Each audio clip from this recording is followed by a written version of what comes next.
Oi, gente! Então, na série do Estudo Circo Itinerante Além de Minas, tudo começou aqui na Unicamp. Eu vim fazer uma disciplina no doutorado, uma disciplina isolada, e nos pequenos intervalos eu consegui, com a generosidade do professor Marco Antônio Bortoleto, frequentar as aulas e no momento noturno, que era no contraturno, eu acompanhei também as atividades circenses para as crianças. Então vocês vão ter aí alguns depoimentos e é isso. A itinerância são os lugares que sempre estão tendo circo como pesquisa, como ensino, como prática artística. E aí o Estudo Circo convida vocês a compartilharem com a gente, tá bom? Essa ofegância é porque tem um morrinho, nada igual aos morros de Minas. Então, é isso. Vamos dar início.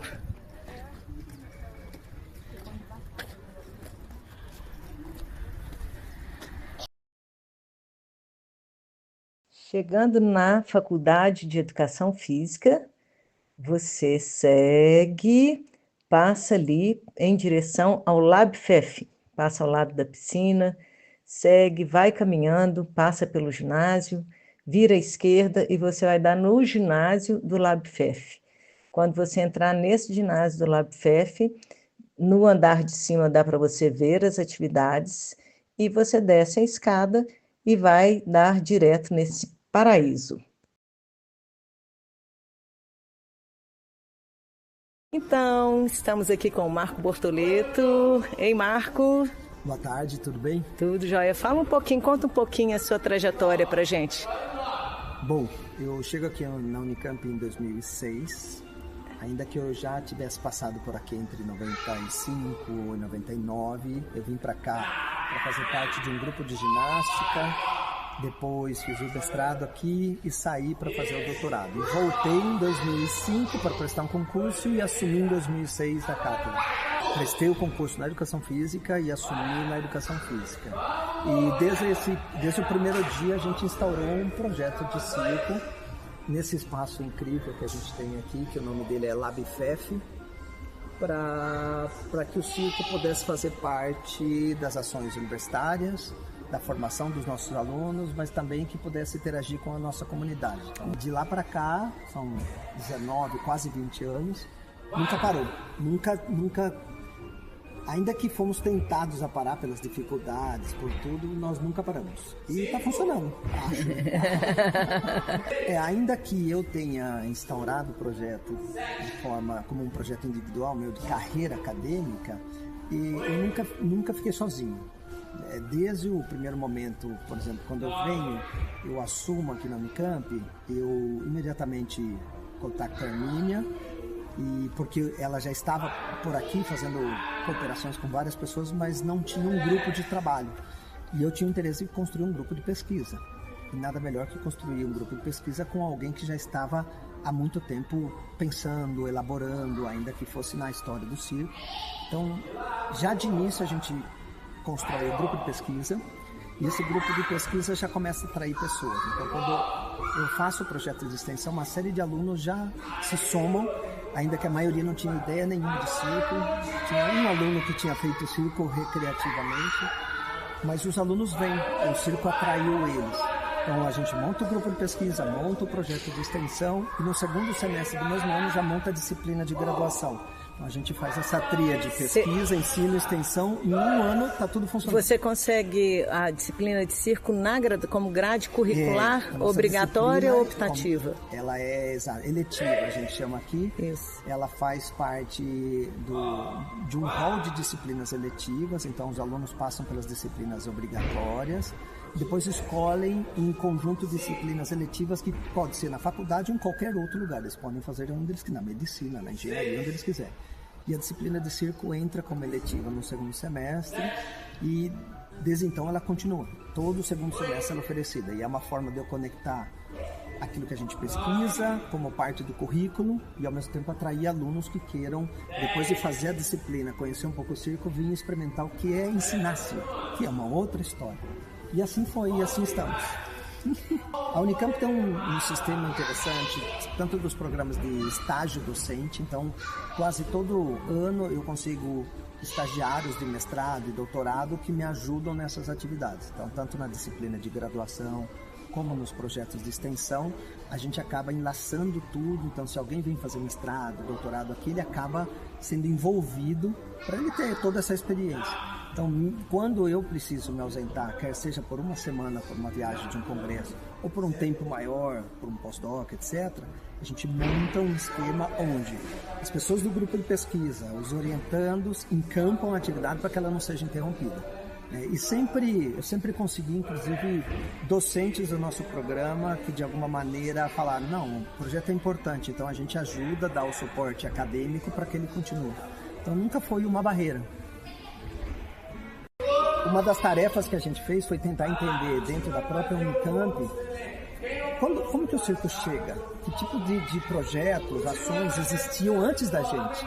Então a gente começa a perceber que já pelos idos de 78, 79, alguns grupos teatro físico, grupos de palhaços passaram por aqui. Então já haviam alguns contatos dentro da própria Unicamp. A Unicamp tem uma característica bem permeável e inovadora. Ela gosta das coisas que são diferentes. Acho que isso é importante, inclusive, para a mentalidade de pesquisa da Unicamp. Receber coisas que nós não conhecemos muito bem, mas a gente acha que é interessante.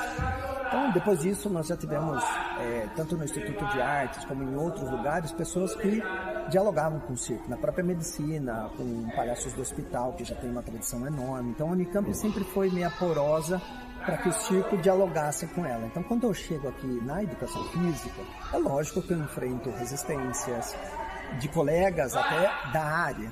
O circo não era convencional como conteúdo programático da educação física. Ainda que depois, estudando história, todos os historiadores vão falar, não, mas no século XIX já tinha circo na educação física ou vice-versa. Mas não era o que acontecia. Então eu enfrento algumas barreiras, alguns preconceitos, mas nada melhor que o tempo, o trabalho e a consistência. E aí isso acabou. Eu acho que hoje, ainda que possa haver indivíduos, pessoas que resistam, mas institucionalmente não. Institucionalmente a gente tem muito apoio e eu diria muito respeito. As pessoas entenderam que o que a gente faz é sério. Nós não estamos aqui para fazer algo pontual e ir embora, não. A gente vai ficar aqui por muito tempo e isso trouxe o respaldo. Então a gente não tem nenhum problema hoje na Unicamp de explicar o que a gente faz, de conseguir apoio e de se colocar em pé de igualdade com projetos da dança, do teatro, da engenharia mecânica, do que for. Todo mundo entende que é um projeto tão válido quanto qualquer outro. A Unicamp, ainda que tenha uma vocação muito forte para a pesquisa, a Unicamp tem se esforçado muito para essa interação com a sociedade. Ela tem sido cobrada como todas as universidades públicas, então já há algumas décadas a Unicamp investe muito em trabalhos dentro da universidade, trazendo a comunidade ou fora da universidade, indo até as comunidades. Então, quando a gente olha para a Faculdade de Educação Física, a nossa diretoria de extensão ela é muito grande. Nós temos mais de 4.000 pessoas fazendo atividade aqui de tudo. Do yoga ao triatlo, do circo ao balé clássico. Então, eu nunca encontrei resistência para instaurar o projeto de extensão. O que eu encontrei foram dificuldades, né? Primeiro, nós precisamos formar os nossos alunos que irão trabalhar. A maioria deles não veio com a formação de ciência, muito menos pedagógica. Isso toma tempo. E é sempre um processo inacabado e que tem que se refazer. Os alunos vêm, ficam 1, 2 anos, vamos embora, a gente começa tudo de novo. Isso cansa, mas é necessário. Então o projeto de extensão ele tem hoje 4 turmas, mas eu já tive 12 turmas no passado. Mas pela pandemia, até mesmo pela minha capacidade de gerir tudo isso, hoje eu tenho que gerir um grupo de pesquisa, um monte de orientandos, disciplina, congressos. Quando você vê tudo isso, fala, não dá para fazer tudo. Então o projeto se encolheu, mas a gente ainda consegue atender crianças, jovens, adultos. A única turma que eu não consegui restaurar, que nós tivemos no passado, turma de idosos, adultos idosos, nós não temos mais. Esse ano tudo indicava que a gente conseguiria, mas o único aluno que eu tinha com condições para tocar, ele teve uma lesão no joelho e nós cancelamos o projeto. Mas, de qualquer forma, a gente recebe a comunidade interna, ou seja, alunos, docentes, funcionários que queiram, mas a comunidade externa vem também. Então, filhos ou pessoas que moram nos bairros adjacentes aqui estão convidados. É um preço, na maioria dos casos, um preço muito acessível, portanto a concorrência é enorme. Nós temos 100 e poucas vagas nessas 4 turmas e tem mais de 300 na lista de espera. Então não dá abasto. Isso é bom, né? Eu gostaria de atender todo mundo, mas infelizmente não dá. Bom, considerando que o circo está adscrito à arte, portanto ele é uma linguagem artística, nós não poderíamos deixar de tratar ele dessa forma. Então, para minha sorte, muitas das pessoas que vieram trabalhar comigo e fazer mestrados, doutorados, etc., são artistas profissionais. Muitos dos integrantes do nosso grupo de pesquisa são artistas de circo. Então, a proximidade dessas pessoas nos deu a possibilidade de ir se formando também artisticamente, ainda que não seja esse o nosso propósito final. Mas nós conseguimos criar um monte de, eu chamo sempre de pessoas que orbitam, né, o nosso microcosmos e que trazem essa expertise artística. E isso nos permitiu também aprender o que é fazer arte de circo. Então, durante muitos anos eu consegui, por exemplo, ter como se fosse uma pequena companhia de artistas com os meus orientandos, com os monitores, que eles se apresentavam dentro da Unicamp. Em todos os eventos que nós tínhamos que são comuns, eles se apresentavam, faziam seus números de malabares, de acrobacia, de perna de pau, e também na extensão. Hoje em dia nós não temos mais esse grupo de artistas, mas não significa que a gente não lançou mão de outras coisas. Então hoje em dia eu tenho uma espécie de aliança com várias companhias, né? O contexto da Unicamp é bom. O Barão Geraldo tem dezenas de companhias de teatro, dança, circo. E essas pessoas são nossos parceiros. Então às vezes eles vêm para cá não só para conduzir workshops, atividades artísticas, mas às vezes também para se apresentar. E a hora que eu somo tudo isso, todo mundo que faz parte disso se nutre disso também. Então a gente acaba combinando as virtudes que nós temos, mas também aquilo que os outros têm, né? Tem coisa que eu não posso fazer, mas eu tenho bons amigos. Fundamental. E teve grupos que saíram a partir daqui? Muitos. Individualmente, né, nós conseguimos, olha, estão preparando a próxima atividade. Nós tivemos muitas pessoas que chegaram até os nossos projetos, a disciplina ou o grupo de pesquisa, e que tinham uma experiência vaga ou nenhuma em si. E acabaram se apaixonando e mergulhando, como eu fiz lá no passado. E algumas dessas pessoas se tornaram artistas profissionais, nível Brasil, mas nível internacional. Alguns foram para o Cirque du Soleil, outros foram para cabarés na Alemanha. Então está sempre acontecendo isso. Não é o nosso foco, muito menos objetivo, mas quando você constrói um espaço de prática, um espaço de troca, isso acaba acontecendo, é inevitável. Depende da vontade de cada um, eu só preciso dar oportunidades e condições. E aí eles vão. E isso é muito bom, porque quando eles se tornam bons artistas, quando eles são reconhecidos como artistas, eles acabam voltando. Então, por exemplo, de quarta-feira à noite, que é o nosso projeto para adultos, é muito comum alguns desses ex-integrantes do grupo de pesquisa ou do projeto de extensão, que hoje são artistas, que eles estão circulando pela região, eles vêm conversar, ou às vezes treinar, ou às vezes fazer uma troca com os nossos alunos. A gente conseguiu construir uma rede de trocas. E isso garante pra gente algo importante, que é esse contato constante com o mundo externo. Pra gente não ficar isolado, nem pedagogicamente, nem esteticamente, nem tecnicamente. Então sempre tem alguém passando. Quarta-feira passada nós tínhamos 2 companhias de circo conosco aqui na quarta noite. E eu sempre peço, olha, ok, vamos treinar um pouco, mas o que a gente pode fazer para os nossos alunos para trocar? Isso acontece sempre, então acaba favorecendo bastante. Ai, que bom. Semana passada estavam os irmãos Sabatini treinando aqui, a Mari Maikawa, que trabalhou 8 anos no Soleil, vem de vez em quando e ela troca, enfim. É constante. O Thiago, que estava no Cirque Oase, no Canadá, vem essa quarta. Porque sempre digo, olha, eu estou aqui na região, estou de férias, o que eu posso fazer? Eu falei, vem cá, é um prazer recebê-los. Venha, né? Às vezes, por exemplo, as crianças, só ver alguém treinando já é educacional. Só ver, fica olhando, já está bonito demais. Então é isso, é um espaço numa universidade pública que tem que ser acessível, né? Inclusive com um artista profissional.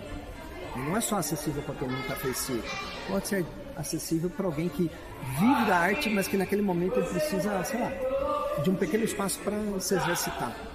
Será bem-vindo, desde que a gente consiga compartilhar. É isso.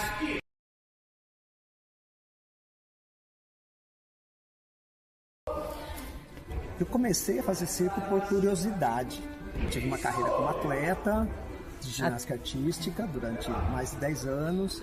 Eu paro a minha carreira de ginástica artística por uma combinação de vários fatores. Idade, por me dar conta de que o meu rendimento já não estava melhorando, eu estava estagnado. E para melhorar, eu precisaria mais uma vez mudar de cidade. Eu já tinha mudado várias vezes de cidade. Você competia? Sim, competi 10 anos.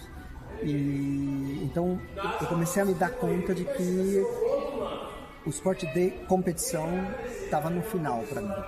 E é nesse momento que eu encontro um grupo de ginástica aqui da Unicamp que fazia ginástica, mas sem o intuito competitivo. Eles treinavam, aprendiam, construíam coreografias e viajavam apresentando, mas sem competir. Então eu venho para cá a priori para isso.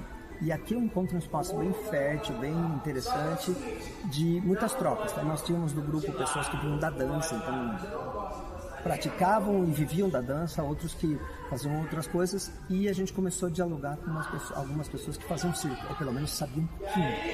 Isso lá pelo 95, por aí. Então, aquilo que eu sabia de ginástica começou a dialogar com outras práticas, várias outras. E o circo me chamou a atenção, não só porque ele tinha um componente acrobático, ele tem um componente acrobático importante, mas porque também ele me dava um espaço de liberdade. A ginástica é mais hermética, mais estrita no código, na gestalidade. O circo era muito mais aberto. Então eu conseguia juntar o capital corporal que eu tinha, o que eu sabia, num ambiente mais aberto. E isso me chamou a atenção. Eu comecei a gostar. Não minto que eu encontrei no circo um espaço de troca. Então eu podia ensinar as pessoas a fazerem algo, porque eu tinha um conhecimento e elas me ensinavam algo. Então a gente comecei a andar de perna de pau com grupos de pessoas, comecei a praticar malabares, que foi mais ou menos na época onde São Paulo começam a aparecer muitas companhias, projetos. Então a gente ia para São Paulo, outros vinham. E era por curiosidade para aprender. Jamais pensei naquele momento que eu seria primeiro artista, depois ou professor ou pesquisador. Era algo que começou a me envolver. E rapidamente se tornou objeto de estudo, objeto de trabalho, de intervenção pedagógica, paixão e até, eu diria, objeto do meu trabalho. Eu vivi vários anos trabalhando de espetáculo de circo. Então, o circo tomou conta e ocupou o espaço que o esporte foi deixando, o circo foi ocupando. É isso. Eu acho que o circo ele pode ser inclusivo, ele pode ser para todo mundo, mas ele depende de um projeto pedagógico bem elaborado. Porque ele também pode ser excludente, ele também pode ser estrito, ele também pode ser, inclusive, rude com as pessoas. Se você não tiver uma pedagogia bem elaborada, um projeto pedagógico muito bem claro, você pode também construir o oposto, né? Um circo que exclui, um circo que afasta, um circo que é algo assim só para alguns. Então, o nosso projeto é exatamente o oposto disso. A gente estuda, trabalha a história, a tecnologia, os processos pedagógicos para ver quem que a gente pode incluir para não deixar ninguém para trás. A ideia é que qualquer pessoa, independente das suas particularidades, possa experimentar o circo. E se ela tem algum interesse, ela pode continuar a partir de várias possibilidades que a gente oferece. Então, eu acho que sim, o circo pode ser vivenciado por qualquer pessoa. Evidentemente que existe um circo de alta performance, né? Se eu quero ser um profissional do circo, se eu quero trabalhar como artista profissional, o treinamento ele é exigente, ele é rigoroso e ele tem as consequências em treinamento, que são desde lesões até dores, etc. Faz parte do treinamento para ser um artista de alto rendimento. Mas esse não é o nosso foco aqui. Eu sou a Letícia, eu tenho 17 anos. O meu pai é Marco Bortoleto, muito pessoal acho que desse meio conhece. Eu faço circo desde bem pequena, mas mais recreativo. Eu fiz ginástica a maior parte do tempo da minha vida. E quando eu vi que o meu corpo não estava aguentando mais, eu falei, eu vou me aprofundar mais no circo, que era já uma coisa que eu gostava muito. E nessa época o meu pai ele foi fazer uma pesquisa no Canadá, na Escola Nacional de Montreal, e a gente foi com ele, então acabou que eu tive a oportunidade de conseguir treinar um pouquinho lá. E foi assim uma experiência muito mágica, aquela infraestrutura, ver um pessoal muito bom treinando, foi muito legal e aproveitei para começar na lira, que eu não gostava muito dela, eu não fazia mais tecido antes e acabou que me dei muito bem na lira, porque eu tinha acabado de sair na ginástica, eu estava com muita força nos braços. E começou e até agora eu não parei. Eu treino um dia na semana com a Maia e ela que me dá uns toques, me ajuda em várias coisas, em criação, essas coisas. Presencialmente? Presencialmente. E os outros dias eu treino aqui na FEF sozinha, quando eu posso, quando o lugar está disponível. Eu venho aqui e faço os meus treinos, que daí eu também vou testando coisas, faço repetições para melhorar. E o físico, preparo físico eu faço em casa. Parada de mãos também, essas coisas eu faço em casa. Normalmente, quando eu tô fazendo uma coisa nova, sem a Maia, minha professora, eu me filmo e assisto, porque às vezes na nossa cabeça ele fica legal. Aí você assiste e fala, nossa, tá estranho. Aí você vai aos poucos corrigindo. Eu também uso do Instagram, eu assisto muitas pessoas que eu conheço e que não conheço, mas que me indicaram. Eu assisto coisa que eles fazem e tento dar o meu jeitinho e fazer parecido, me inspirar. Então eu também me inspiro bastante. Eu tenho um número de lira, que ele é inspirado num filme dos anos 90 de jazz. E eu vou apresentar ele no Festival de Londrina agora. Ai, que ótimo. E também apresentei no seminário, mas já tô criando outro. Assisti o filme, eu gostei muito da trilha sonora e eu fiquei escutando. E de um dia, uma das partes eu falei, nossa, dava pra fazer uma lira com isso. E eu comecei com movimentos que eu já tava treinando, eu fui montando. E foi assim, mas eu demorei muito tempo pra gostar realmente do que eu tava fazendo. Tenho também faniquita nas minhas pernas, então eu vejo e falo, nossa, aqui eu tô dobrando a perna, eu podia estar esticada. Eu vou corrigindo essas coisas menores. E também, quando eu não consigo fazer uma coisa, eu mesmo assistindo o vídeo, eu levo pra minha professora e eu falo, o que eu tô fazendo de errado? E daí ela me ajuda, ela me corrige, me dá toques. Desse meu número, nunca parei pra pensar, eu acho que foi uma coisa muito natural, assim, não parei pra pensar. Quando faltava uma semana pra eu ter que apresentar ele, eu falei, meu Deus, não tenho que usar. Então eu fui atrás, nesse número eu uso uma meia calça nos braços e nas pernas, que ela é toda desenhada e preto, porque eu acho que o principal não tem que ser o que eu tô usando, sim os movimentos e a música, que também é muito importante.